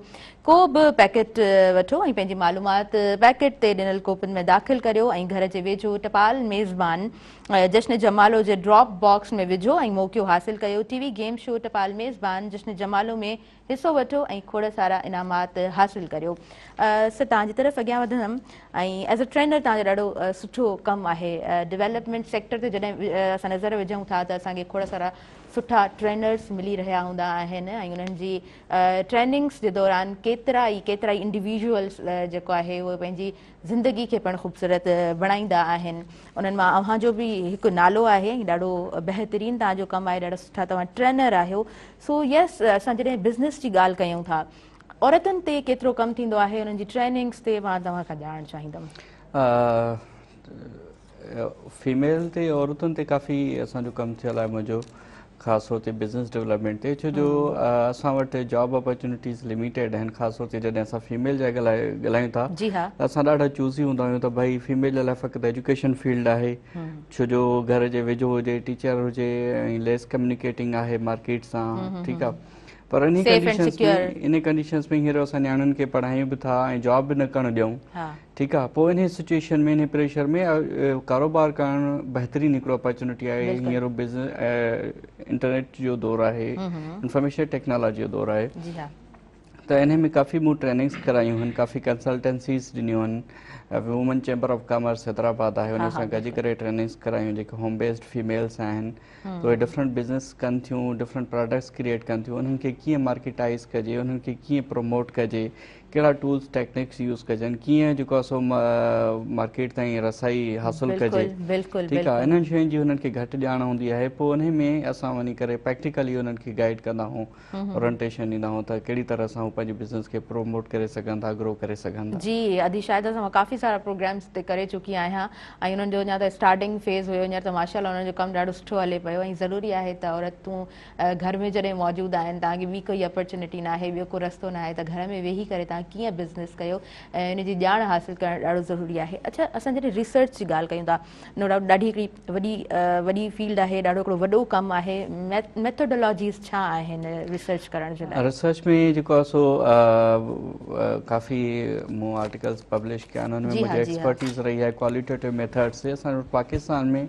क्वालिटेटिव मेथड्स से एक्सेप्टेंस घटि हूंदी आहे एकेडमिया में या पब्लिकेशंस में, ऐं घणी पॉपुलरिटी आहे क्वांटिटेटिव मेथडोलॉजी जी, ठीकु आहे। छो जो क्वांटिटेटिव में नंबर सिस्टम हूंदो आहे, स्टैटिस्टिकल एनालिसिस यूज़ थींदा आहिनि, ऐं क्वालिटेटिव में छा हूंदो आहे जो असां डिफरेंट इंडिविजुअल जा एक्सपीरियंसिस एक्सप्लोर कंदा आहियूं, त के लेट सपोज जेके एंटरप्रेन्योर्स आहिनि उहे फेल छो था थियनि, ठीकु आहे, एंटरप्रेन्योरल एग्ज़िट छा आहे, उहे उन्हनि जी नाकामी जा सबब कहिड़ा थी सघनि था, या जेकॾहिं हिकिड़े कारोबार में नाकाम थियनि था त उहा जेका ॼाण हुननि हासिलु कई, लर्निंग हासिलु कई, उहा कंहिं ॿिए कंहिं कारोबार स्टार्ट करण में कीअं इस्तेमालु करे सघनि था, ठीकु आहे। असांजो इन ते काफ़ी हूंदो आहे, मां काफ़ी सॉफ्टवेयर्स ते ट्रेनिंग कराईंदो आहियां, जीअं एनवीवो सॉफ्टवेयर आहे, एटलस सॉफ्टवेयर आहे, मुख़्तलिफ़ यूनिवर्सिटीज़ इनवाइट कंदियूं आहिनि, कराची प्राइवेट यूनिवर्सिटीज़ में काफ़ी वञणु थींदो आहे, जिते काफ़ी ट्रेनिंग कराईंदो आहियां टीचर्स खे, स्टूडेंट्स खे।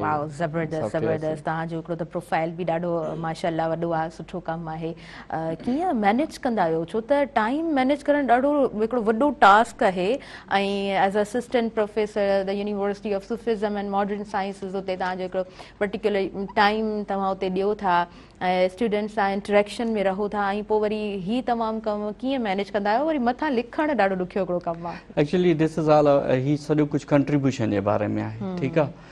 त असां जेतिरी स्ट्रगल करे हेसिताईं पहुतऊं PhD करे, पोइ असां हाणे कंट्रीब्यूट छा था कयूं, ज़बरदस्त PhD ताईं त असांजी लर्निंग ई पंहिंजी, हाणे जेको आहे सो रिटर्न आहे टू द सोसाइटी, सोसाइटी खे रिटर्न कीअं था कयूं, अकेडमिया खे रिटर्न कीअं था कयूं, उहो इन फॉर्म में असां करे सघूं था, कंसल्टेंसीज़, ट्रेनिंग्स, वर्कशॉप्स, ऐं ॿियनि खे गाइड करे सघूं था, जेको कुझु असां सिखियो आहे उहो डिलीवर कयूं, छो जो नॉलेज शेयर करण सां वधंदी आहे, ठीकु आहे। नॉलेज अहिड़ी क़िस्म जी न आहे जेकॾहिं मूंखे आहे त मां लिकाईंदो वठां ऐं कंहिं ॿिए खे डिलीवर न कयां, छो जो लिकाइण सां नुक़सानु आहे, शेयर करण सां वधंदी। बिल्कुलु बिल्कुलु, ॾाढी तव्हां ख़ूबसूरत ॻाल्हि कई आहे। दुनिया जो केतिरो बि इल्मु तव्हां वटि मौजूदु हुजे, इल्म जा दरिया तव्हां वटि मौजूदु हुजनि, पर जेसीं ताईं तव्हां उहा मालूमात ॿियनि ताईं नथा पहुचायो त उहा उन मालूमात में इज़ाफ़ो कॾहिं बि कोन थींदो आहे, ऐं इहो ॾाढो हिकिड़ो हार्ड टास्क हुजे थो त तव्हां जेको आहे तव्हांखे लिखिणो बि आहे, ऐं तव्हां ट्रेनिंग्स बि करायो पिया, तव्हां एज़ असिस्टेंट प्रोफेसर यूनिवर्सिटी में बि पंहिंजो ख़िदमतूं सर अंजाम ॾेई रहिया आहियो। सो सीक्रेट छा आहे, कॾहिं कॾहिं इंसानु थकिजी बि पवंदो आहे, सो कीअं हर शइ खे मैनेज करे वठो था? सीक्रेट आहे विल पावर, त मूंखे कुझु न कुझु करण जो हिकिड़ो इंट्रस्ट रहियो आहे, त मां कुझु न कुझु कयां, ठीकु आहे। जेकॾहिं मां न आहियां कंदो त पोइ उहो मुंहिंजे लाइ हिकिड़ो फेलियर हूंदो आहे, त मुंहिंजो को कंट्रीब्यूशन न रहियो आहे, यूज़लेस फील थींदो आहे की भई मां छा थो कयां, मां PhD करे आयो आहियां, वेठो आहियां, टीचर आहियां, रिसर्चर आहियां, ट्रेनर आहियां, अकेडमिशन आहियां, त मुंहिंजो कंट्रीब्यूशन छा आहे, आई डू समथिंग, मूंखे कुझु न कुझु करणु खपे, ठीकु आहे। कुझु न करणु हिकिड़ो पंहिंजो पाण खे नाकारा सम्झणु आहे। इहा इंस्पिरेशन भला किथां मिली, छो त मां त रोज़ जी बुनियाद ते प्रोग्राम्स हिते बि करियूं था, ऐं ॿियनि जॻहियुनि ते बि प्रोग्राम्स करण जा जॾहिं मौक़ा मिलंदा आहिनि, काफ़ी सारनि माण्हुनि सां इंटरेक्शन थींदी आहे, त कॾहिं कॾहिं ईअं महसूसु थींदो आहे त हीउ माण्हू अञा घणो कुझु करे सघे थो, पर शायदि इनखे का उहा इंस्पिरेशन उनखे कोन मिली आहे। सो तव्हांजी इंस्पिरेशन छा आहे? मुंहिंजो एक्सपोजर एक्सपोजर आहे मुंहिंजी इंस्पिरेशन। जेतिरो मां ॿाहिरि निकितो आहियां, डाइवर्स कम्युनिटीज़ सां मिलियो आहियां, ट्रैवल कयो आहे इंटरनेशनल लेवल जो, इहे सॼी कुझु नई लर्निंग जो आउटकम आहे, उतां जी सिखिया आहे जेका मूंखे सपोर्ट करे थी। ज़बरदस्त, ॾाढो सुठो, ॾाढो सुठो। अच्छा, असां वटि हूअं चयो वेंदो आहे त दुनिया में सिहत जे इदारनि ते कमु कयो वेंदो आहे, तालीम जे इदारनि ते कमु कयो वेंदो आहे, उन खां अलावा ट्रांसपोर्टेशन ते माण्हुनि खे हिकिड़ी सुठी ट्रांसपोर्ट मिली रही हूंदी आहे। असां वटि इन्हनि टिनि शयुनि जे अंदरि असांखे ॾाढा वॾा गैप मिली रहिया आहिनि। सो ॿाहिरि जी दुनिया खे अव्हां कंहिं नज़र सां ॾिठो? ॿाहिरि त हिकिड़ो बहितरीनु फैसिलिटीज़ आहिनि, बहितरीनु माहौल ठहियलु आहे, ठीकु आहे, ऐं उहा क़ौम कामयाबु आहे जेका पंहिंजो पाण सां सची आहे। बिल्कुलु, ठीकु आहे। असां वटि काफ़ी इशूज़ आहिनि ऐं चैलेंजिस आहिनि, ठीकु आहे, पर उन बावजूदि बि असांखे रहणो हिन सोसाइटी में आहे ऐं असां फ़क़ति इंस्टीट्यूशन्स ते ब्लेम नथा करे सघूं जेसिताईं असां इंडिविजुअल बिहेवियर चेंज नथा करे सघूं। ठीकु आहे, त असांखे पंहिंजो बिहेवियर, पंहिंजो पैटर्न, पंहिंजा प्रोसेस, पंहिंजा प्रोसीजर्स ऐं पंहिंजी रिस्पॉन्सिबिलिटी एक्सेप्ट कंदासीं तॾहिं इहे शयूं चेंज थी सघनि थियूं। असां ग्रेजुअली डेवलप थी सघूं था। ॿाहिरि डेवलप्ड कंट्रीज़ ताईं पहुचण में असांखे टाइम लॻंदो, पर एटलीस्ट असां करंट कंडीशन्स खां काफ़ी इम्प्रूव थी सघूं था, अॻिते निकिरी सघूं था। बिल्कुलु, तव्हां सही चयो। अव्हांजो इंटरेक्शन नौजवाननि सां घणो रहे थो, अव्हांजे स्टूडेंट्स आहिनि, उहा यूनिवर्सिटी जी ॻाल्हि कयूं या तव्हां कंहिं बि इदारे में वञो था एज़ अ ट्रेनर, नौजवाननि खे हिन वक़्तु कहिड़ी शइ जी सख़्तु ज़रूरत आहे? छा हू कनि त ज़िंदगी में अॻियां वधनि? कुझु अहिड़ियूं पॉइंट्स जेके तव्हां अॼु जे प्रोग्राम में शेयर कयो। असां वटि हिकिड़ी ॾाढी ज़बरदस्त ॻाल्हि आहे त नौजवान जेके ॾाढी महिनत कनि था, कोशिशि कनि था, उन्हनि खे अपॉर्चुनिटीज़ नथियूं मिलनि त पोइ उहे मायूसी करे या कोशिशि करे ॿाहिरि निकिरी था वञनि। जेको आउटलायर्स आहिनि, जेको असांजो पोटेंशियल आहे, उहो निकिरी थो वञे ॿाहिरि, क्रीम जंहिंखे चइजे। ठीकु आहे, मिडल ईस्ट हलिया था वञनि, यूरोप हलिया था वञनि, हिते कोन था रहनि, छो जो हिते उन्हनि खे उहे पैकेजिस कोन था मिलनि, उहे फैसिलिटीज़ कोन थियूं मिलनि। पर जेकॾहिं फैसिलिटीज़ नथियूं मिलनि त घटि में घटि तव्हांजे हिते रहण, हिते कमु करण सां तव्हांजी सोसाइटी में कंट्रीब्यूशन रहे थो।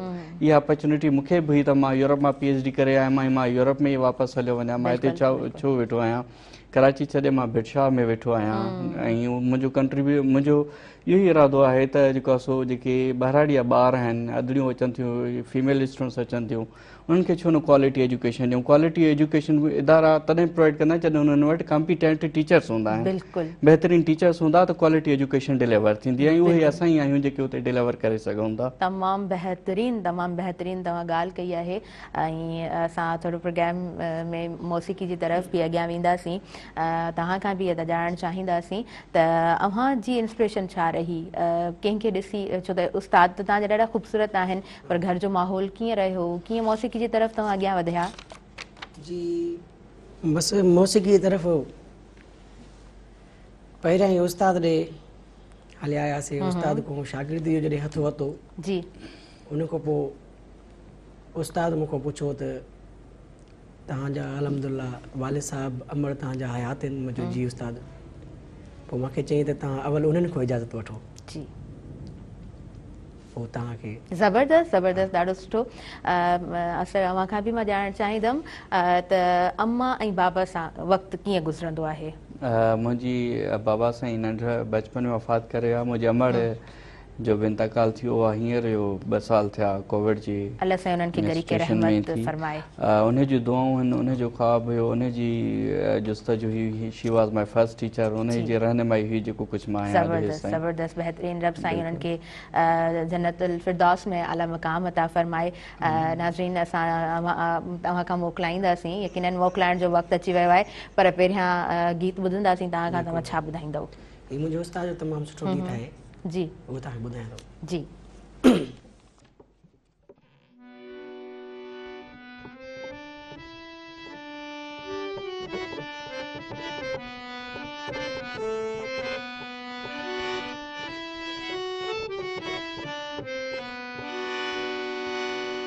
है खीर जेड़ो अच्छो,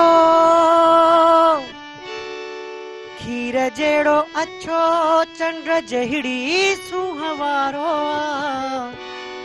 खीर जेड़ो अच्छो, चंद्र जहिड़ी सुहवारो। बुधाए नथो सघां मां, है बुधाए नथो सघां मां, मूंखे एॾो प्यारो बुधाए नथो सघां मां। मूंखे एॾो प्यारो खीर जहिड़ो अछो है खीर जहिड़ो अछो चंड जहिड़ी सूंहं वारो आ ॿुधाए नथो सघां मां मूंखे एॾो प्यारो ॿुधाए नथो सघां मां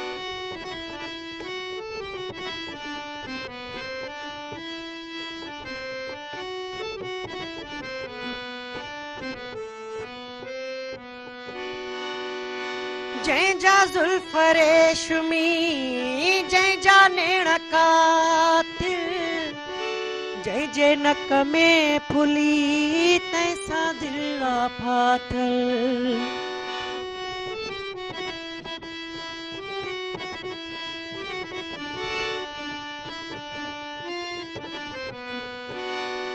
जंहिंजा ज़ुल्फ रेशमी जंहिंजा नेण कातिल जंहिंजे नक में फुली तंहिंसां दिल आ फाथल दिल जे आसमान जो है दिल जे आसमान जो चमकंदड़ सितारो दिल जे आसमान जो चमकंदड़ सितारो खीर जहिड़ो अछो है खीर जहिड़ो अछो चंड जहिड़ी सूंहं वारो आ ॿुधाए नथो सघां मां मूंखे एॾो प्यारो ॿुधाए नथो सघां मां जंहिंजी सूंहं जा किसा मुथी विया आहिनि जंहिं पंहिंजे दीदार सां माण्हू मस्तु कया आहिनि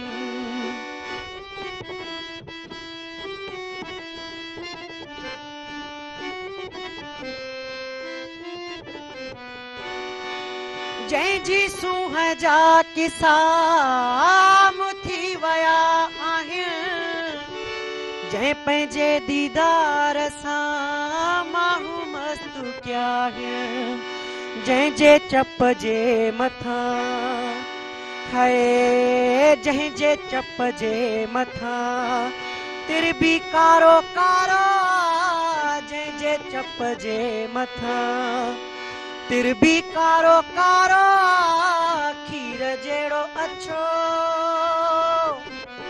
है खीर जहिड़ो अछो चंड जहिड़ी सूंहं वारो आ ॿुधाए नथो सघां मां मूंखे एॾो प्यारो ॿुधाए नथो सघां मां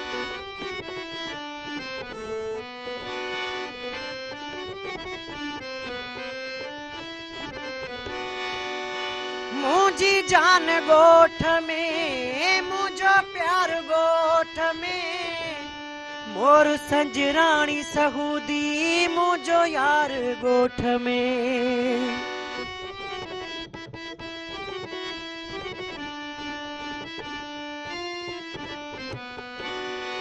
मुंहिंजी जान ॻोठ में मुंहिंजो प्यार ॻोठ में मोर संजराणी सहूदी मुंहिंजो यारा कोट में दिलरुबा जे देस जो है दिलरुबा जे देस जो पाणी थोरो खारो दिलरुबा जे देस जो पाणी थोरो खारो खीर जहिड़ो अछो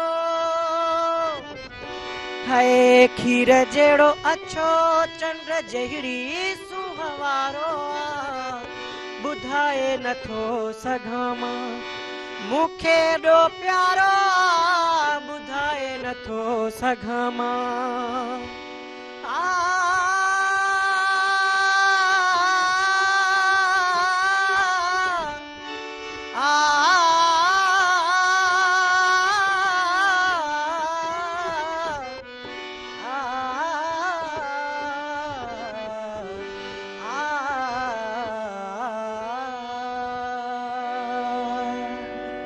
वाह जी, ज़बरदस्त ज़बरदस्त, तव्हां ॾाढो दिलि सां ॻाई रहिया आहियो ऐं ॾाढो सुठो लॻो तव्हांखे ॿुधी करे। थैंक यू सो मच, तव्हां असांखे टाइम ॾिनो। ऐं जनाब डॉक्टर मोहम्मद नवाज़ तुनियो साहब, तव्हां खां लास्ट में असां मैसेज वठंदासीं, छा तव्हांजो मैसेज हूंदो? मुंहिंजो शागिर्दनि जे लाइ, नौजवाननि जे लाइ मैसेज आहे त तव्हां मुस्तक़बिल जा मेमार आहियो, मुस्तक़बिल जा लीडर्स आहियो। बिल्कुलु। पंहिंजो टाइम ज़ाया न कयो फज़ूल शयुनि में, गैर ज़रूरी शयुनि में। पंहिंजे मक़सदु सेट कयो, हिकिड़ो ऑब्जेक्टिव गोल सेट कयो ऐं उन ते कमु कयो, उन ते वर्कआउट कयो। जेको बि तव्हांखे उन फील्ड सां रिलेटेड को सीनियर, को एक्सपर्ट पंहिंजे आस पास में मिले थो, उन खां रहनुमाई वठो, उन खां सपोर्ट वठो, गाइडेंस वठो ऐं पाण ठाहियो, पंहिंजे मुआशरे खे ठाहियो, पंहिंजे मुल्क खे ठाहियो। वाओ ज़बरदस्त, हिकु सुठे उस्ताद जो इन खां वधीक सुठो को मैसेज थी नथो सघे। तमामु सुठो, तमामु बहितरीनु तव्हांजो मैसेज, ॾाढो सुठो लॻो। घटि शयुनि ते पाण डिस्कस करे सघिया आहियूं, हालांकि पाण घणनि शयुनि ते डिस्कस करे सघियासीं थे, पर मौसीक़ी बि प्रोग्राम में हुई त गॾोगॾु उनखे बि इंजॉय कयासीं। Thank you so much for your valuable time. नाज़रीन, मूंखे ॾींदो इजाज़त, मुंहिंजी इंटायर टीम खे ॾींदो इजाज़त, मुंहिंजे आयल मुअज़्ज़िज़ महिमाननि खे इजाज़त ॾींदो। हिन पूरे प्रोग्राम सां भरपूर सहकार मौजूदु रहियो टपाल मेज़बान जो। टपाल मेज़बान सिंध जी नंबर 1 चाहे वापसि खणी आई आहे पंहिंजे सारिफ़ीन जे लाइ सभ खां वॾी कैंपेन।